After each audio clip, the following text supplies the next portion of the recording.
warahmatullahi wabarakatuh. Halo teman-teman sekalian, perkenalkan nama saya Muhammad Fajar Ar-Rasyid dari kelas Hukum Keluarga Islam 5B. Di sini saya akan menerangkan tentang khitan perempuan terhadap putusan MUI nomor 9A tahun 2008.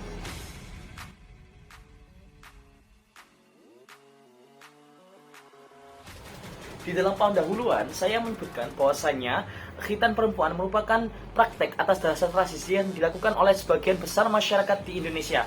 Secara historis, sunat perempuan sudah ada jauh sebelum kehadiran Islam atau sejak zaman Mesir kuno yang mewarisi tradisi istri-istri Nabi Ibrahim alaihissalam. Mereka meyakini sebagai bagian dari ritual penyucian jiwa. Tradisi ini kemudian menyebar ke berbagai wilayah di Afrika, Timur Tengah, Amerika Latin, bahkan di Asia seperti India, Malaysia, dan Indonesia. Ada pula beberapa faktor pemicu yang layak untuk diulas. Hasil pelacakan menunjukkan bahwa terungkap kalau sering dilakukan penyimpangan tata cara pelaksanaan khitan perempuan yang berdampak bahaya, seperti dengan cara menggores, memotong, mengerik, menusuk, mencubit, menindik, bahkan sebagainya. Nah, uraian sebelumnya setidaknya senada dengan apa yang jadi latar belakang lahirnya fatwa MUI, meskipun ada penambahan. MUI menyebutkan pertimbangan terkait mengapa fatwa terhadap khitan yang benar bagi perempuan penting. Persoalan khitan bagi perempuan telah difatwakan oleh MUI, yaitu pada fatwa nomor 9A tahun 2008 terkait fatwa menolak larangan khitan bagi perempuan. Bunyinya adalah, khitan bagi laki-laki maupun perempuan termasuk fitrah atau ajaran dari syariat Islam. Dan khitan terhadap perempuan adalah makrumah atau kemuliaan pelaksanaannya sebagai ibadah yang dianjurkan. Nah, yang digunakan dalam kaidah fikih ini adalah kaidah yang berbunyi la ijtihada ma'awujudin nas, atau tidak ada ijtihad kalau ada nas. Nah, artikel ini berfokus untuk mengkaji aplikasi kaidah tersebut terhadap khitan perempuan. Aspek ijtihad yang mana tidak bisa menggugurkan nas, tentunya aspek yang dilarang dan diperbolehkan untuk berkhitan akan diulas bagaimana penjelasan para pakar dan ahlinya.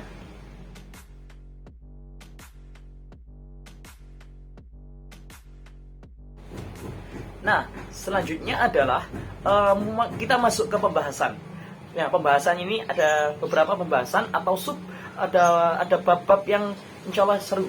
Yang mana pertama adalah pengertian khitan perempuan, sejarah dan penyebab perdebatan khitan perempuan tersebut. Yang kedua, dalil khitan terhadap perempuan. Yang ketiga adalah putusan dari MUI tentang khitan perempuan. Dan yang keempat, peraturan Menteri Kesehatan terhadap khitan ini, terhadap meninjau tentang putusan MUI tadi. Dan yang terakhir adalah kaidah fikih terhadap khitan perempuan.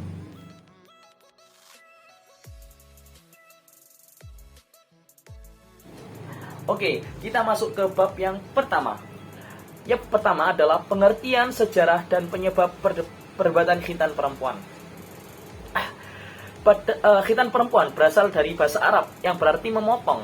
Ada juga yang berpendapat bahwasanya al-khotan untuk laki-laki saja, sedangkan untuk yang perempuan menggunakan istilah al-khafat. Sejarahnya adalah dulunya, menurut para antropolog, budaya khitan populer di masyarakat sejak masa pra-Islam. Selain sudah tercantum pada kitab-kitab Samawi, yakni Taurat dan Injil, dibuktikan juga dengan ditemukannya mumi perempuan Mesir kuno pada abad 16 sebelum Masehi. Mumi itu memiliki tanda pemotongan klistoris pada wanita. Dan ketika itu, pelaksanaan khitan umumnya berlangsung di kawasan Sungai Nil seperti Sudan, Mesir, dan Ethiopia. Dalam sejarah disebutkan bahwa khitan perempuan pertama kali dilakukan oleh Siti Hajar. Menurut satu riwayat, ketika Siti Sarah memberikan izin kepada Nabi Ibrahim alaihissalam untuk menikahi Siti Hajar, kemudian hamil, maka Siti Sarah cemburu dan bersumpah memotong 3 bagian tubuh Siti Hajar.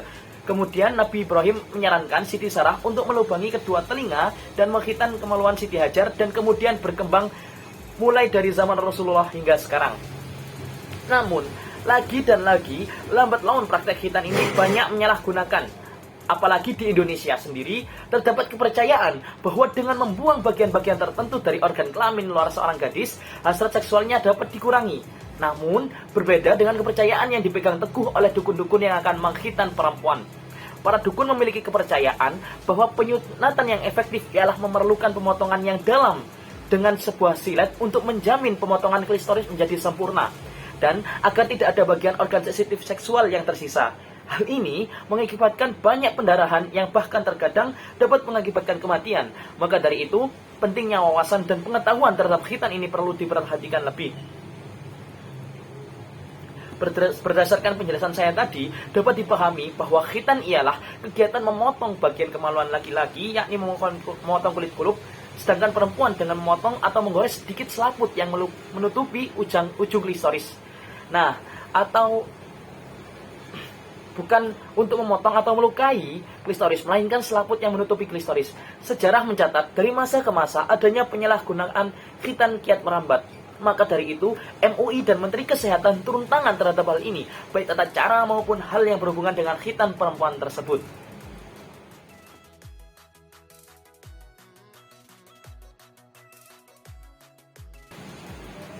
Next, di bab yang kedua adalah dalil khitan terhadap perempuan. Khitan merupakan bagian dari syariat Islam. Secara umum, hukum khitan terdapat 3 sumber pengambilan dalil-dalilnya. Di antaranya, yang pertama dalil Al-Quran. Sesuai dengan Quran surat An-Nahl ayat 123 yang berbunyi, "Tsumma auhayna ilaika anittabi' millata Ibrahim hanifa wa ma kana minal musyrikin." Yang artinya, kemudian kami wahyukan kepada Muhammad, ikutilah agama Ibrahim yang seorang yang hanif, dan bukanlah dia termasuk orang-orang yang mempersekutukan Tuhan. Firman Allah Subhanahu wa taala di atas ini digunakan untuk mewajibkan khitan bagi perempuan. Alasan khitan bagi perempuan merupakan suatu sunnah atau kebiasaan, bahkan amalan yang dikerjakan oleh Nabi Ibrahim alaihissalam. Oleh karena itu, perempuan sebaiknya dikhitan atau mengikuti sunnah Nabi Ibrahim. Yang kedua adalah dalil sunnah. Sesuai hadis riwayat Ahmad bin Hanbal tentang khitan, telah menceritakan kepada kami Suraj, telah menceritakan kepada kami Abbad, yaitu Ibnu Awan, dari Al-Hajjat, dari Al-Malih bin Usamah, dari ayahnya, bahwa Nabi SAW bersabda, khitan itu hukumnya sunnah bagi kaum laki-laki dan kemuliaan bagi perempuan. Hadis riwayat Ahmad bin Hanbal. Dan yang ketiga adalah pendapat para ulama. Ada 2 ulama, yang pertama ulama klasik dan ulama kontemporer.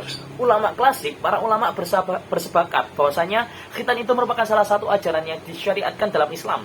Hal ini berdasarkan pada metode-metode yang digunakan untuk menetapkan sebuah hukum dalam agama Islam, yakni syar'u man qablana. Syar'u man qablana adalah hukum-hukum yang telah disyariatkan untuk umat sebelum Islam, yang dibawa oleh para nabi dan rasul terdahulu dan menjadi beban hukum untuk diikuti oleh umat sebelum adanya syariat Nabi Muhammad SAW. Salah satunya pendapat Imam Syafi'i. Imam Syafi'i berpendapat bahwasanya khitan itu hukumnya adalah wajib, sebagaimana dia berkata dalam kitabnya Al-Madhab fil Fiqih Al-Alama Asy-Syafi'i, khitan hukumnya wajib bagi laki-laki dan perempuan, karena berdasarkan firman Allah Subhanahu wa taala, kemudian kami wahyukan kepadamu Muhammad, ikutilah agama Ibrahim yang seorang hanif. Dan yang kedua adalah pendapat ulama kontemporer, yakni saya mengutip dari Profesor Quraish Shihab dalam bukunya Kumpulan Tanya Jawab Quraish Shihab, Mistik, Seks dan Ibadah, mengatakan tidak ada hadis yang sahih menyangkut khitan wanita. Ini terpulang pada penilaian medis. Jika para dokter menilainya baik, maka Islam membenarkannya, dan bila dinilai buruk, maka Islam melarangnya.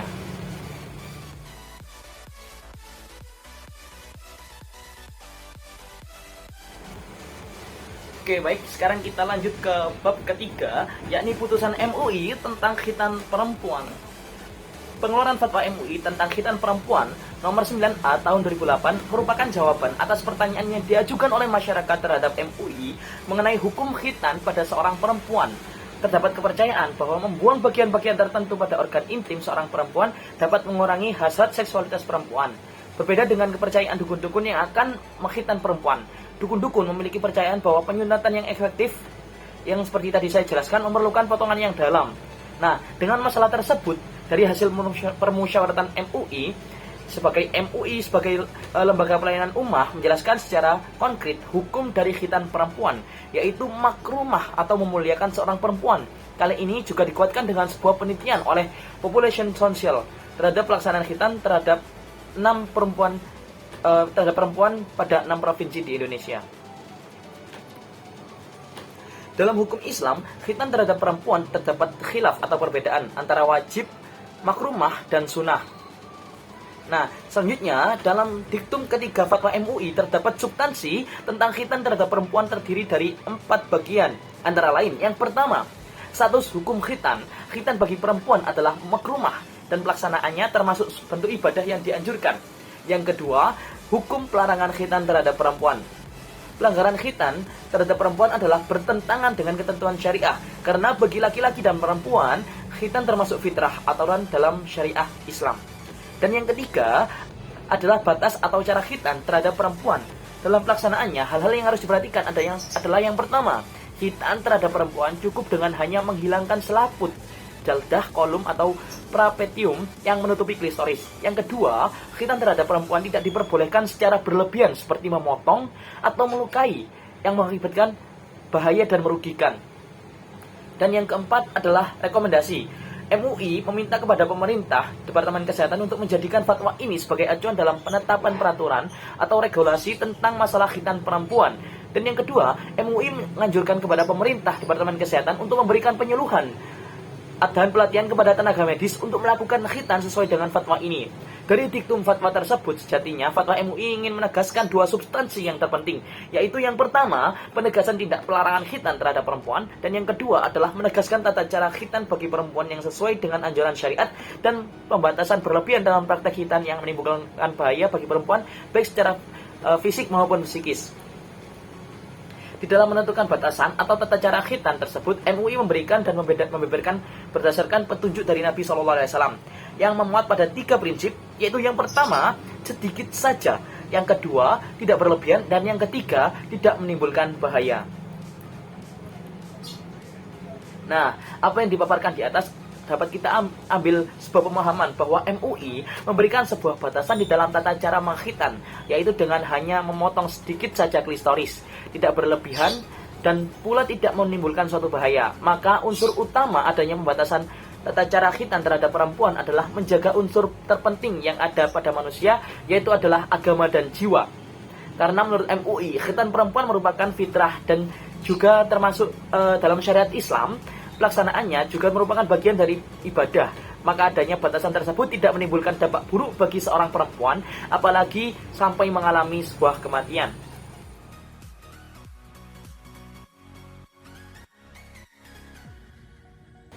Kita masuk ke bab 4, yakni Peraturan Menteri Kesehatan tentang khitan perempuan di Indonesia setelah adanya Fatwa MUI atau Majelis Ulama Indonesia tentang khitan perempuan nomor 9A tahun 2008.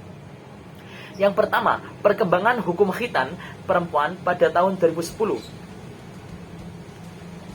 Peraturan Menteri Kesehatan atau Permenkes nomor 1636 /Menkes /Per/2010 tentang sunat perempuan merupakan salah satu peraturan yang secara mendetail mengatur tata cara sirkumsisi atau khitan perempuan. Peraturan tersebut sebenarnya dikeluarkan sebagai imbangan dari adanya surat edaran atau SE dari Bina Kesehatan Departemen RI tentang larangan khitan perempuan. Sebagaimana disebutkan oleh Asrarun Ni'am Soleh, bahwa atas dasar realitas SE inilah kemudian pemerintah, di dalam hal ini Kemenkes RI, melakukan review atas SE yang bermasalah tersebut, baik dari struktur, keregdasian maupun konten. Lebih lanjut, ditegaskan bahwa SE inilah yang kemudian dijadikan bahan kampanye kelompok yang mendakwahkan larangan sunat perempuan. Di samping itu, peraturan ini juga bermula dari adanya desakan MUI Indonesia kepada Kementerian Kesehatan, tepatnya Departemen Kesehatan, di mana dalam rekomendasinya meminta untuk menjadikan fatwa nomor 9A tahun 2008 tentang hukum pelarangan khitan terhadap perempuan sebagai acuan dalam penetapan atau regulasi tentang masalah khitan perempuan. Nah, realisasi rekomendasi MUI tersebut salah satunya adalah Permenkes nomor 1636 atau /Menkes /Per/11/2010 tentang sunat perempuan. Nah, menurut Kementerian Kesehatan, alasan dikeluarkannya Permenkes tersebut karena praktek sunat perempuan tidak dapat dihapuskan karena agama dan tradisi. Hal ini sebagaimana dapat dipahami dari sebagian awal penjelasan Permenkes, yaitu sebagai berikut. bahwa dalam rangka memberikan perlindungan pada perempuan, pelaksanaan sunat perempuan harus dilakukan sesuai dengan ketentuan agama, standar pelayanan dan standar profesi untuk menjamin keamanan dan keselamatan perempuan yang disunat. Nah, berdasarkan ketentuan di atas dapat dipahami pihak Kementerian Kesehatan tidak melarang khitan perempuan. Namun, prosedur pelaksanaannya harus disesuaikan dengan ketentuan agama dan standar pelayanan medis. Menteri Kesehatan di dalam mencantumkan syarat-syarat juga mencantumkan larangan-larangan dalam melaksanakan praktek khitan terhadap perempuan sebagai berikut. Nah, larangannya antara lain yang pertama, sunat perempuan tidak boleh dilakukan pada perempuan yang mengidap penyakit infeksi genitalia atau infeksi umum. Dan yang kedua, sunat perempuan dilarang dengan cara mengakuenterinisasi klitoris dan membuang dan merusak klitoris. Jadi itu dilarang sekali. Nah, kemudian pada tahun 2014 ini berkembang lagi perkembangan hukum khitan perempuan pada tahun 2014.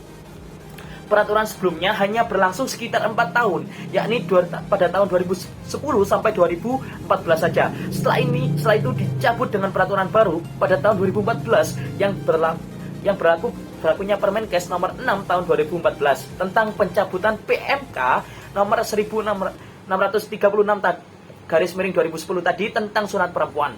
Adapun faktor timbulnya Permenkes nomor 6 tahun 2014, ada beberapa para aktivis perempuan yang mengatakan PMK ini bersifat permisif terhadap khitan atau sunat yang dapat memicu praktek sunat ilegal terhadap anak perempuan. Nah, kemudian pada dasarnya dimunculkan peraturan terbaru ini sesuai dengan hukum Islam, yaitu untuk menjaga kesehatan seorang perempuan. Namun alangkah baiknya tidak harus mencabut MK nomor 1636/2010 ini yang melegalkan khitan perempuan. Langkah terbaik adalah dengan mensosialisasikan peraturan tersebut, bukan mencabut dan memberitahukan tata cara khitan pada perempuan dengan tujuan tidak ada lagi penyalahgunaan alat atau kekeliruan dalam khitan terhadap perempuan. Menteri Kesehatan juga menempuh langkah memberikan penjelasan mengenai manfaat khitan pada perempuan kepada tenaga kesehatan dan masyarakat, bahwa khitan terhadap perempuan dapat menstabilkan syahwat perempuan dalam berhubungan intim dan juga dapat menghilangkan bau yang tidak enak di bawah mulut kemaluan, menghilangkan risiko infeksi saluran kencing, juga saluran kandungan dan lain-lain. Berdasarkan uraian atau penjelasan di atas, dapat disimpulkan bahwa terbitnya Permenkes nomor 6 tahun 2014 ialah dikarenakan praktek sunat perempuan dinilai melanggar hak reproduksi dan bertentangan dengan kebijakan pemerintah untuk menyehatkan perempuan, dan praktek khitan pada perempuan dianggap lebih cenderung menghilangkan libido terhadap perempuan. Hal ini senada dengan apa yang disetujui oleh golongan atau kelompok aktivis perempuan yang menolak khitan terhadap perempuan dengan alasan bahwa praktek khitan pada perempuan dapat memicu praktek khitan ilegal dan dapat menimbulkan pula perasaan traumatik terhadap perempuan.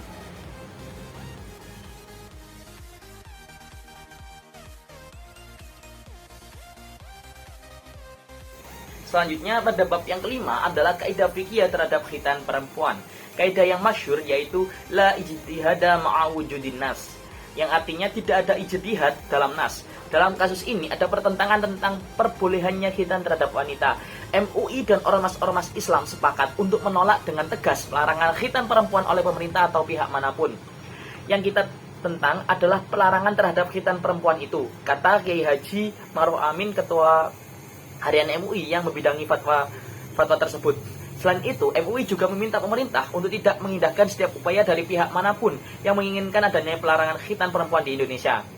Oleh karena itu, MUI mendorong pemerintah, khususnya Kementerian Kesehatan, untuk menyosialisasikan Permenkes itu sebagai pedoman bagi pelayan kesehatan guna memberikan layanan khitan perempuan muslim di Indonesia. Menilik dari perbuatan tersebut, MUI menggunakan landasan la ijtihada ma'a wujudin nas ketika waktu zaman Rasulullah SAW wanita-wanita dikhitan. Perempuan dianjurkan hanya memotong sedikit saja dan tidak sampai kepada pangkalnya.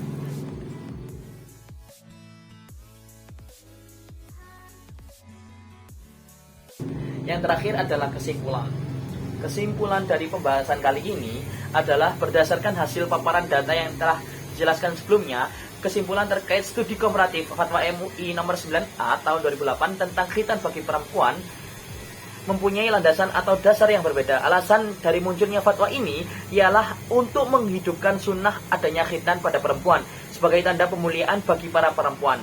Selain itu, juga karena banyaknya masyarakat yang masih kebingungan akan hukum pasti dari khitan bagi perempuan. Bahkan ada juga larangan dari tenaga kesehatan untuk melakukan khitan karena dianggap membahayakan kesehatan. Menilai adanya kaidah yang menyebutkan la ijtihada ma'wujudin nas, yang artinya tidak ada ijtihad dalam nas, maka larangan terhadap khitan perempuan tentunya bertolak belakang dengan nas. Maka dari itu sesuai ajaran agama, khitan perempuan tetap diperbolehkan dengan ketentuan dan syarat yang tadi telah kami paparkan. Namun, hasil dari Permenkes menyatakan bahwasanya peraturan sebelumnya hanya berlangsung sekitar 4 tahun, yaitu pada tahun 2010 sampai 2014. Setelah itu dicabut dengan peraturan baru, yakni pada tahun 2014 yang berlakunya Permenkes nomor 6 tahun 2014 tentang pencabutan PMK tadi, tentang sunat perempuan. Adapun faktor timbulnya Permenkes nomor 6 tahun 2014, ada beberapa para aktivis perempuan yang mengatakan PMK ini bersifat permisif terhadap khitan atau sunat yang dapat memicu praktek sunat ilegal terhadap perempuan. Jadi, kesimpulan pokoknya adalah meskipun landasan fatwa MUI dan Permenkes berbeda, namun jika diperhatikan lagi, kedua objek itu memiliki tujuan yang selaras, yaitu untuk menjaga kesehatan dan menyelamatkan jiwa seseorang perempuan. Jadi di sini saya memohon maaf apabila ada kelebihan maupun kekurangan data. Ini Shiratal Mustaqim. Wassalamualaikum warahmatullahi wabarakatuh.